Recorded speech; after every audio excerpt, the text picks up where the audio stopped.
और अब जयपुर से एक बड़ी खबर आ रही है, जहां परिवहन विभाग की कार्रवाई पर सवाल उठे हैं। सवाल है कि क्या केवल मार्च में ही ओवरलोड नजर आता है? परिवहन विभाग की ओवरलोड वाहनों पर कार्रवाई को लेकर सवाल उठे हैं। जयपुर आरटीओ प्रथम ने 103 वाहनों पर कार्रवाई की है।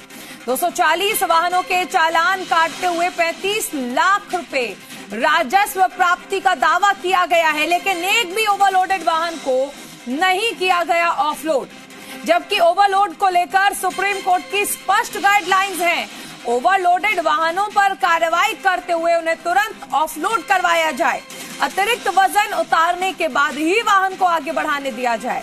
लेकिन आरटीओ के उड़न दस्ते चालान वसूलते ही इन वाहनों को ऐसे ही छोड़ देते हैं। और ऐसे तो ओवरलोडेड वाहनों पर कार्रवाई का आखिर औचित्य रहा क्या है? और ये कार्रवाई भी दिखावे के लिए खासतौर पर मार्च में की जाती है। बड़ा सवाल है कि तुरंत ऑफलोड क्यों नहीं कराए जाते हैं ये वाहन, और मार्च में ही ओवरलोड क्यों बताया जाता है? काशीराम हमारे साथ जुड़ गए हैं। काशीराम, कार्रवाई को लेकर सवाल उठ रहे हैं। पहली बात तो क्या मार्च में ही ओवरलोडेड वाहन नजर आते हैं? और फिर अगर चालान कट रहे हैं तो उन्हें ऑफलोड क्यों नहीं किया जा रहा? जी बिल्कुल, देखिए जिस तरह से एक के बाद एक ओवरलोड वाहनों पर कार्रवाई चल रही है, वैसे वो प्रशंसनीय है, कार्रवाई की जानी चाहिए। लेकिन सवाल इसी बात को लेकर उठते हैं कि ये सारी कार्रवाई केवल मार्च में ही क्यों होती है? क्या केवल टारगेट पूर्ति के लिए ही कार्रवाई की जाती है?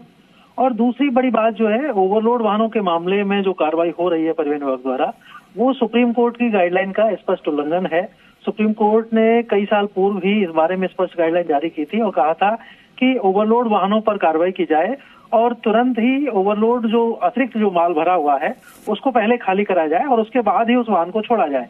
लेकिन परिवहन विभाग के जो उड़नदस्ते हैं वो इस मामले में उलट कार्रवाई कर रहे हैं। जयपुर आरटीओ प्रथम ने जो कल रविवार को जो कार्रवाई की है उसमें एक भी वाहन को खाली नहीं कराया गया है।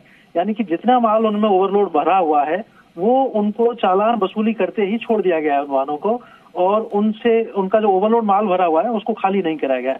तो ये निश्चित रूप से स्पष्ट रूप से जो सुप्रीम कोर्ट की गाइडलाइन है उसका खुला उल्लंघन है। ऐसे में परिवहन मुख्यालय को कहीं ना कहीं दखल देना होगा और इस मामले में जो ओवरलोड की सही परिभाषा है कार्रवाई की उसको फॉलो करना होगा कि अगर ओवरलोड किसी वाहन में है तो उसको पहले खाली कराए, उसका जुर्माना वसूला जाए और उसके बाद ही इस वाहन को रिलीज किया जाए, छोड़ा जाए। तो इस पूरे मामले में मुख्यालय को दखल देने की जरूरत है। जी चलिए, शुक्रिया इस तमाम जानकारी के लिए काशीराम।